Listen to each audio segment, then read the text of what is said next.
Assalamualaikum warahmatullahi wabarakatuh. Alhamdulillahirrabbilalamin. Akhirnya kami akan membuat video atau konten kuda putih di pinggir jurang. Kita senggol semua yang belum pernah kita senggol. Yang pertama kita akan senggol orang yang diberi mandat sebagai orang nomor satu di negeri ini, yaitu Pak Prabowo Subianto. Kuda putih di pinggir jurang dari sudut pandang yang berbeda. Setelah setahun lebih sejak dilantiknya Bapak Prabowo Subianto sebagai Presiden Republik Indonesia, apa yang kita rasakan selama setahun lebih ini? Apakah sahabat sekalian melihat Pak Prabowo itu seperti seorang presiden atau seperti seorang yang disuruh oleh presiden? Mohon maaf ya, ini pendapat pribadi. Menurut keyakinan kami, masih jauh dari kriteria sebagai seorang presiden Republik Indonesia. Kenapa demikian?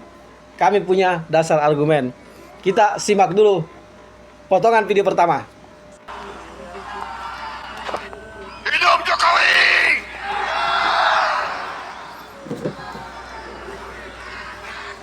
Dan saya katakan di sini, kita berhasil karena kita didukung oleh Presiden ke-7. Tepuk tangannya kurang semangat. Semangat lagi. Hidup Jokowi. Hidup Jokowi. Itu kode keras pertama Pak Prabowo sesaat setelah dia dinyatakan menang pemilu 2024. Artinya Jokowi lah yang menjadi tuannya dia, bukan rakyat Indonesia. Dan Jokowi lah yang menjadikan dia sebagai pemenang pemilu, bukan karena dipilih oleh rakyat Indonesia. Kode keras pertama. Jadi kita tidak perlu heran jika kebijakan atau kelakuan Pak Prabowo saat ini cenderung tetap berpihak kepada geng Solo dan tetap menjaga geng Solo agar tetap aman. Mungkin hingga akhir masa jabatannya, dia akan tetap berusaha mengamankan Pak Jokowi, bukan mengamankan rakyat Indonesia. Terbukti, beberapa hari terakhir kita ditontonkan pada fenomena-fenomena aneh, seperti pembangkangan Pak Kapolri terhadap Presiden. Pembangkangan pertama ketika Pak Prabowo ingin membentuk tim percepatan reformasi Polri, malah Pak Listio Sigit bikin tim internal sendiri. Pembangkangan pertama. Yang kedua, yang terakhir kita lihat di Senayan, sudah banyak pendapat para ahli hukum tata negara, para pakar yang menyatakan bahwa inilah pembangkangan yang nyata dari seorang Kapolri kepada Presiden. Dengan tegas dia mengatakan, kami menolak institusi Polri berada di bawah lembaga kementerian. Padahal usulan itu adalah usulan dari Pak Presiden. Tapi ditolak mentah-mentah dengan lantang dan tegas mengatakan, kami menolak dan lebih baik jadi petani, kata Pak Listio. Masyarakat Indonesia malah senang kalau Pak Listio Sigit menjadi petani. Kode keras kedua Prabowo akan tetap mengamankan Jokowi adalah ketika dia mengatakan yang di Solo itu adalah hopeng saya.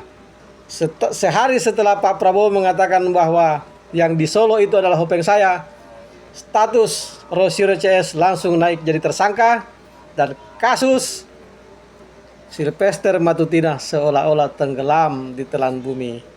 Bagaimana sahabat sekalian? Masih pantaskah dia disebut sebagai Presiden Negara Republik Indonesia? Jabatannya memang iya, tapi tindakannya sepertinya tidak menggambarkan dia adalah seorang presiden yang sebenarnya.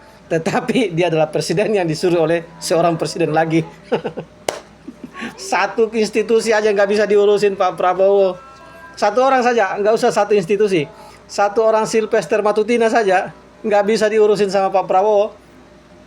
Jadi sahabat, bagaimana kita bisa berharap terhadap Pak Prabowo mampu mengurusi seluruh rakyat Indonesia, sedangkan satu orang saja dia tidak mampu urus, yaitu Sylvester Matutina. Biar bagaimanapun itu tetap dibawa sepengetahuan presiden. Apapun yang terjadi masalah hukum ini seharusnya memang dibawa sepengetahuan beliau. Dan dia pasti tahu tentang hal Sylvester Matutina ini. Jika terjadi hal seperti ini, harusnya dia sebagai presiden memberikan perintah yang tegas. Jaksa, polisi, kalau tidak tangkap itu saya pecat kalian. Ini malah memberikan kode keras agar orang-orangnya geng Solo tetap diamankan. Tentunya institusi Polri menolak kalau sampai ada usulan Polri berada di bawah kementerian khusus. Ini benar-benar di pinggir jurang ya, sahabat sekalian.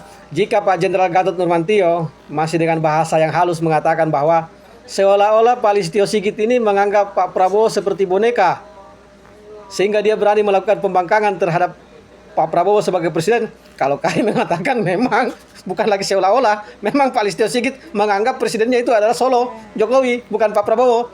Seandainya Pak Listio Sigit merasa bahwa presiden dia adalah Pak Prabowo, mana berani dia membangkang. Mana berani dia, pasti takut langsung dipecat. Karena mungkin Pak Listio Sigit merasa bahwa presidennya adalah masih di Solo ya. Bodoh amat. Pak Prabowo bilang apa, pokoknya dia pun gas terus. Di pinggir jurang ini kawan, tapi tidak apa-apa lah. Namanya juga kami selalu sudut pandang yang berbeda. Jadi kepada Bapak Prabowo, biar bagaimanapun, saya tetap menghormati Anda sebagai orang yang menjabat Presiden Republik Indonesia. Saya tetap berharap kepada Anda, berperilakulah seperti selayaknya seorang presiden yang sejati. Jangan lagi seperti yang kemarin-kemarin. Hidup Jokowi. Sudut pandang yang berbeda dari kuda putih. Untuk Pak Prabowo, jangan sampai Anda dijadikan bahan lawakan seperti Presiden ke-7 Pak Joko Widodo. Banyak sekali meme-meme yang beredar di semua platform sosial media tentang Mulyono atau tentang Bahlil. Dua orang itu aja bersaing. Jangan sampai Anda masuk ke dalamnya juga untuk dijadikan meme, dijadikan bahan olok-olokan masyarakat Indonesia. Meskipun masih banyak hal yang sebenarnya ingin kami sampaikan tentang Bapak Prabowo Subianto yang tentunya dari sudut pandang yang berbeda, namun durasi kita tidak memungkinkan, sehingga cukup sampai di sini dulu video kita kali ini. Insya Allah video berikutnya tetap masih di pinggir jurang, tapi kita senggol yang lain, kita senggol dulu yang di Solo. Subhanakallahumma wa bihamdi, wabillahi taufiq wal hidayah. Wassalamualaikum warahmatullahi wabarakatuh. Tetap semangat, jangan susah, jangan lupa sholat. Ayo maju terus pantang sedih sampai tahun penghabisan. Salam buat keluarga di rumah.